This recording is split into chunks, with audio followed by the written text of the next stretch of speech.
Bismillah, velhamdülillah, vessalatu vesselamu ala rasulillah. Sүйікті bir туған, бүгінгі тұтқан орозоңызды, жасаған таат, ибадаттарыңызды, озачарда қылған ниет, мақсат, тілек, мүдделеріңізді Аллах Таалам кемчіліксіз қабыл қылып, орындатып, жүзеге ашырсын. Сыйлығын Аллах Таалам қияматта Фирдаус менен жана пайғамбарыбызга кошуна болуп жашоону насип этсин. Бүгүнкү сабагыбыздын темасы поезд жана Рамадан. Айтат болушуңуз керек. Бул устаз кызыктай эле бир темаларды тандай берет деп. Аят менен хадисти үстөкө босток кылып, bir ayat bir hadis kılıp aytsam, körarmanlar singir albay, kıynalıp kalbasın degen niyet menen, akırındık menen sılap, sıypap, tap, erkeletip, jetelep, düşündürüngön hareket kılıp atam. Söz türdü sabagımdan bir jıyıntık çıkarış üçün, eldin түшүнүгүнө, жүрөгүнө бар орнош үчүн bir misalды келтириш керек болуп атат да. Ошон үчүн мен поезд жана Рамадан деп тандап алдым. Рамаданго түшүнүктүү, а Рамаданда поездин эмне кереги бар? Поезд менен Рамазандын кандай байланышы бар деп айтышыңыз мүмкүн. Кичине чыдап, сабыр кылып, угуң эле, жыйынтыгын эң аягында شنو ولاس بيرسا ركب الشيخ الجليل القطار өтө көрөгөч мол тажрыйбага ээ болгон шунчалык бир терең билими бар улуу устат поездге минди. Вагонго чыгуу менен эле чыккан эле биринчи вагондон тигилип тиктеп өзүнө ылайыктуу болгон бир орун издеди. Анткени вагондо жүргүнчү көп эле. Бирок бул устат чыккан биринчи вагондо жалаң жаштар эле. Елхун ва ялабун ва юмаррихун. Алар оюнзок менен тамашалашып, келекелешип, мыскылдашып, ар кимиси өзү менен өзү алек эле. Алар ашкан мол тажрыйбага ээ болгон илими терең устатты көзгө да илген жок. Ой, бул аксакал экен. Сыртынан караганда ары сүрдүү, кой деп оздорун да, өздөрүн да тыйган жок. Улуу устат жаштарга кол шилтеп, ушул жерде бир орун бар экен, отурсам болор бекен, кандай дейсиңер, же кимдир бирөөңөрдүн ордуңарбы деп кичпейлик менен жупуну гана болуп суроо узатты. Факалу афван айюха шейхул жалил. Устат, аксакал, кечирес. Ант ражулун кабир. Сиз жашыңыз бир топко барып калган аксакал экенсиз. Бизге ушундай көрүнүп атасыз. Ва нахну атфал сигар. Биз деген эми өзүңүздүн көрүп байкап турасыз, жашпыз. ولا طاقة لك ولا صبر على الجلوس معنا. Биздин арабызда отурганга чамаңыз деле жетпесе керек, сабыр деле кыла албайсыз. Анткени биз көрөк тополоң кылып, өйдө төмөн басып, шоктонобузго. Биздин ачуу кыйкырыгыбызга чыдабасаңыз деле керек. Андыктан сизге баарыбыз мындай эле кеңеш берели. Биздин мунул вагонду таштап, экинчи вагонго өтүп көрбөйсүзбү? Балким өзүңүзгө ошол жактан бир ылайыктуураак орун табарсыз. Жылмайып гана, ошондойбу? Макул. Мейли. Туура айтасыңар, мен ошентейин анда. Арга жок, бирок силер менен отургум келди. Силер менен отурсам жакшы болмок да. Meylem силер өзүңөр ошентип калдыңар. Мен анда кийинки вагонго жыла барайын, деди. Экинчи вагонго өттү. Бирок экинчи вагондо мойлоолору өсүп билинип калган. Далылуу, сүйлөсө чукугандай сөз таап сүйлөгөн жалаң жаштар эле. Бирок кызыктуусу эркек аял аралаш, улан кыздар. Устат алыстан тиктеп, эки кыздын маңдай теске отуруп сүйлөшүп атканын, эки жигиттин маңдай теске отуруп сүйлөшүп атканына көз салды. Бир жигит менен бир кыз, эки кыз менен бир жигит.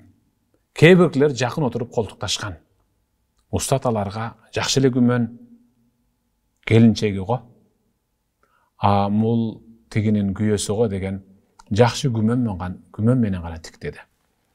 Акырын басып келип, фастазанахум фил жулус. Ошондой бурчта бир орун бар экен. Эгерде силерге марал келбесе, балким ушул жерден орун алармын деп суранды. Фа'тадару qailin. Алар бир ооздон Афван эйюха шейх ал-жалил. Анта ражулун кабир. Аксакал. Кандай десек? Жашыңыз улгайып бир топко барып калгансыз. Ва нахну шабаб руш. Биз деген күчүбүз толуп, өзүбүздүн денебизге батпай турган жашпыз. Менимче биздин шоктукка, биздин кылык жоругубузга сабыр кыла албайт болушуңуз керек. Анан дагы чындап айтканда биздин өзү ушу курагыбыз өзү сизди анча каалабай турат. Анткени мына жерде бүт баардыгы жаштар турбайбы? Анан сиздин көзүңүзчө мунулар кичине тартынып калабы? Ошого сизден сураныч. Кийинки вагонго өтсөңүз, балким ошол жактан өзүңүзгө ылайыктуураак бир орун табасыз го. Бирок кечириңиз дешти. Фатаракахум ва захаба ила арабатин ухра. Ошентип үчүнчү вагонго өттү. فإذا بها مجموع من رجال الأعمال كل يتحدث عن تجارته وعن أرباحه. Üçüncü vagon ötköndө kadalуу erkekler, ayaldar kiyген kiyimlerinden alардын öte biyik jogorу jerde işlerinden kabar berip turdu. Oturganдар оор басырыктуу. Бирок алдыларында арам болгон ичимдиктер, колдорунда түт өткөн тамекилери бар эле. Аялдарда жарым-жартылай кийинген. Кээ бири жасаган соодасынан, кээ бири соодасындагы тапкан пайдасынан сүйлөп жатса, кээ бири соодага акчасын киргизип, бирок зыян тартып калгандыгынан, кээ бири короосунда 4 түлүк малын мактанса, дагы бири дыйканчылыгынан, айтор бүт бары жасаган мыкты иштеринен bir-birine эсеп кысап берип мактангандай отурду. Иста'занахум фил жулус. Улуу устат аларга жакын келип, эми ушулар менин түшүнөт болуш керек. Анткени булардын жаш курагы деле улгайып калыптыр. Кандай дейсиздер, амансыздарбы? Байкашымча тетиги жерде бир бош орун турат. Ошол жерден бир орун алсам, сиздерге тоскоол болбойт белем. Бирок мен ушу сиздер менен болууну самап атам да. Буга чейин бир канча вагондон өттүм, бирок мен ошолор менен дагы болууну кааладым эле. Алар дагы ыңгайсызданып, жок, кийинки вагонго өтө бересиз го дегеннен бул жака өтүп калдым. Эми сиздер антпейсиздер го. Анткени акыл калчап, сүйлөп жооп бере турган деңгээлдеги адамдаштар. Кандай дейсиздер, ушул жерге отурсам болобу? Фа'тадару qailin. Баары бир ооздон тиктеп, бири-бирин тиктеп, ийин куйшуруп туруп. Озунан эйюха шейхул жалил. Кечиресиз. Аксакал, кечиресиз. Бизди билесиз. Биз ишкер, соодагер, жогору мансапта иштеген адамдарданбыз. Сизге окшош жупун инсан менен сүйлөшкөнгө убактыбыз деле жок. Анын үстүнө сиз биздин теңибиз эмессиз. Анан биздин сиз менен сүйлөшкөнгө убактыбыз деле жок. Balkim bul vagondu taştap kийинки өтсөңүз, теңизди ошол жактан тапсаңыз керек. Бизди жөн коюң. Дешти. Улуу устат бир вагондон экиге, экинчиден үчкө, үчтөн төрткө өтүп, акыры эң акыркы вагонго келип токтоду. Бул вагондо эркектер өзүнчө, аялдар өзүнчө отуруптур. Көбүнүн колунда Кур'ан, аялдардын колунда хадис жана жарымында Кур'ан, балдары дагы адеп ахлак, талим тарбия, пайгамбарлардын өмүр баяны жөнүндө болгон китептерди барактап окуп отурушуптур. Бир бурчту караса, бир устат сабак берип атат, калганы угуп атат. Бир бурчту караса, бирөөсү устатка сабак өткөрүп атат. Айтор бүт бар ибадат менен алек. Алардын сыртынан ыймандын өңү көрүндү. Алардан адеп ахлактын жыты жыттанды. Алардан жупунулуктун, кичипейилдиктин, меймандостуктун өңү көрүндү. Анан улуу устат үмүт менен кагылайын жамаат, кандай дейсиздер? Өзүм мен тиги биринчи вагонго кирген болчумун. Алар менен эле болсом болот эле. Болгум келген. Бирок каалашпады да. Кийинкиге өтө бериң деп, анан сиздерге келдим эми, мындан биякта вагон деле жокко. Ошондой жерде бир бош орун турат. Сиздер менен болсом кандай дейсиздер? Деп жупуну гана суроо узатты. Фарахабу би. Ва афсаху лаху маканан байнахум. Бар кубанышып, ой кандай болбосун? Албетте болот деп. Ой, сиздей болгон мыкты инсанды, жашыңыз бир топко барып калгансыз, сыртыңыздан өтө мол тажрыйба болгон инсан, анын үстүнө өтө илимге сугарылган терең билимдүү инсансыз, деп бар орундан туруп, жайын бошотуп, орун камдашып, чогуу болушту. Ой, ушундай бир алим сабак кылышты дейсиз, ушундай бир жай баракат отурушту, ырахатка бат сабак менен, Кур'ан менен, ибадат менен, баары ушундай бир жыргап калышты. Анын насааттарына кулак салды. Анын осуяттарын укту. Анын сабактарын бириндетип, ар бири жазып отуруп укту. Ушунчалык кубанычты. Бирок алардын кубанычы узакка созулган жок. Анткени заң деген үн угулуп, баарына жарыя салынып, поезд азыр токтойт. Алдыда чоң аялдама, акыркы аялдама. Өлкөнүн, ушул мамлекеттин жетекчиси өзү тосуп чыкты сиздерди. Анан өлкө жетекчисинин колунда, алдында поезддеги эң мыкты инсандарга даярдалган белек бечкектери бар. Андыктан кимиңиздер сыйга, белекке татыктуусуздар, өзүңүздөрдү бир текшерип коюңуздар деген үн жарыя кылынды. Поезд акыркы станцияга келип токтоду. Элдин баары жабыла түштү. Баары моюн созуп, ким экени, кайсы вагондон сыйлык ээ болот экен деп бүт баары күтүп турушту. Ошол учурда өлкө падышасы ошол келсин деп вагондон вагонго куулуп, эң акыркы вагондон орун алган, сый-урматка бөлөнгөн, жупуну, билими терең, улуу устатты алдына чакырды. Баары. Биз кууп жиберген устат турбайбы? Ай, эмнеге биз мунун кадырына жетпедиге деп бүт баары таң калышып, эми бул кишини ким вагонуна батырып алды экен, ким орун берди экен? Болду болбоду, орун берген адам жана ошол вагондогулар азыр эң мыкты сыйлыкка ээ болуш керек деп бүт баары аягынын учунда ким экен але, кимдер экен, бактылуу инсандар кимдер болот экен деп баары шыкаалап күтүп турушту. Устатты өлkө падышасы жогорку деңгээлде күтүп, өзүнүн жөнөткөндүгү жөнүндө, бир сыноо иретинде поездге чыгаргандыгы жөнүндө баарын ооза жар салып, кайра менин алдыма келдиң, кандай көрүнүштөргө күбө болдуң деп ошол устаттан сурады.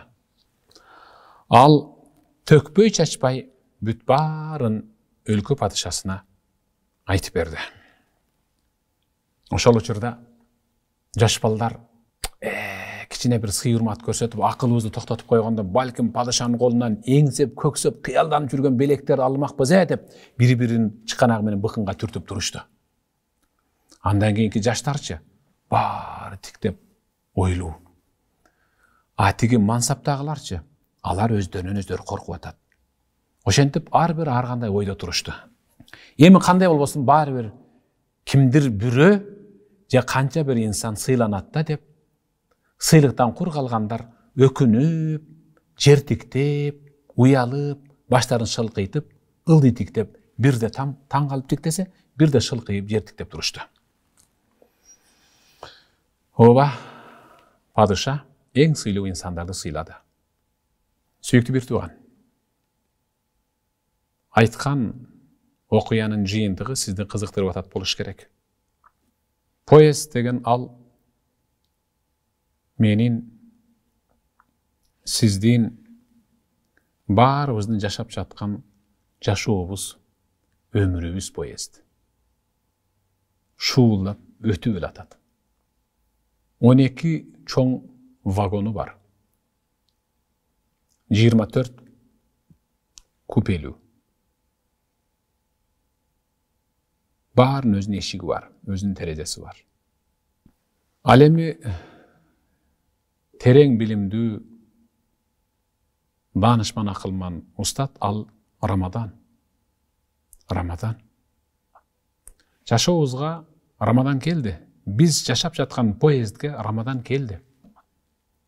Рамадан баарыбызга бирдей келди. Жаштарга да келди, балдарга. Бойго жеткен, баралына жеткендерге да келди. Саясатчыга да келди, мансаптагыларга да келди, дыйкандарга, соодагерлерге, айтор, дени сакка да, ooрлууга да, эркекке да, аялга, мусулманга да, кафирде бирдей келди. وركوب القطار هو أنا وأنت وغيرنا. Ал эми поезддин жүргүнчүлөрү ал мен, сиз, алар, булар, тигилер жана ошолор. Ооба баарыбыз. Жашап жаткан баарыбыз. Сүйлөп жаткан мен, сабагымды угуп жаткан баарыбыз поезддин жүргүнчүлөрүбүз. Ал эми акыркы станция ал жашоо мөөнөтүбүздүн түгөшү. Ölümümüz, acalımızın жетişi. O melikul bilet huve rabbul izze celle celaluhu. Өлкө падышасы деген ал жаратуучубуз Аллах Таала. Баарыбызды күтүп алат. Фафирру илаллах, качсаңар Аллахтын алдына качкыла. Чуркасаңар Аллахтын алдына чуркагыла. Кайда болбойлу Аллахтын алдына баарыбыз барабыз. Орозо тутсак да барабыз, тутпасак да барабыз. Намаз тургузсак да барабыз, тургузсак да барабыз. Ыймандуу болсок да барабыз, ыймансыз болсок да Аллахтын алдына барабыз. Эми сыйлык падыша тараптан бериле турган сыйлык, ал туткан орозобузга жараша Аллах Таала сыйлык берет. Анткени Аллах өз сөзүндө айткан. Орозо мени менен бендемдин ортосундагы сырдуу ибадат. Анын сыйлыгын мен өзүм берем. Бергенде да бейишти берем деген. Аллах бизди дал ошол жашоо деген поездден ар бир жүргүнчү катары күтүп алып, ушул Рамаданга кылган мамилебизге жараша сыйлыгыбызды берет. Файракаб ал-китар кунт. Сиз поезддеги кайсы вагондун жүргүнчүсү болдуңуз, айтыңчы. Поезддин кайсы вагонунун кайсы жүргүнчүсү элеңиз эми өзүңүздү биринчи вагондон эң акыркы вагонго чейинки жүргүнчүлөргө өзүңүздү салыштырып көрүңүз. Сиз кайсы тобунансыз? Ва айю арабатин кунта таркаб. Сиз кандай, кайсыл поездге миндиңиз эле, же кайсыл вагондо баратасыз? Сиз жашоо деген поездде баратасыз. Бирок кайсы вагондосуз? Кайсыл вагондосуз? Сиз баягы бузукулардын вагонундасызбы? Аял эркек аралашып жүрө берген. Арак ичип, тамеки тартып. Же содасынан, мансабынан мактанып отургандаргабы? Кайсы бириненсиз? Жакшыбызбы? Жаманбызбы? Баары бир Аллахтын алдында эсеп кысап бериш үчүн жаманыбызга жаза, жакшыбызга сыйлык ала турган учур алыс эмес. Андыктан сүйүктүү бир тууган, ыйык Рамазан бизди ушунчалык тарбияласын, эртең Алланын алдындагы акыркы станцияга барганда жүзүбүз тунарып, түнөрүп, башыбыз шылкыйып ылдыйт эмес, сыйлыгыбызды алыш үчүн жүзүбүз албырап, нурданып, Аллах тарапка тиктеп тура турган деңгээлдеги мыкты инсан болгонго дал ушул ыйык Рамазан айда аракет кылып калың. Дагы бир жолу айтам. Сиз поезддин кайсы вагонунда жана кандай жүргүнчү боло алдыңыз? Ишенем, эң акыркы колунан Куран түшпөгөн, колтугунан хадис түшпөгөн, оозунан зикир таптакыр токтобогон, кыбланы жүздөнүп намаз тургузган эң акыркы вагондогу эң мыкты жамааттан болдуңузга деп ишеничтүү айтам. Эртеңки тута турган орозоңузду Аллах Таалам жеңил кылсын жана кабыл кылсын. Кийинки сабакта жолукканга чейин аман болуңуз. Ассаламу алейкум ва рахматуллахи ва баракатух.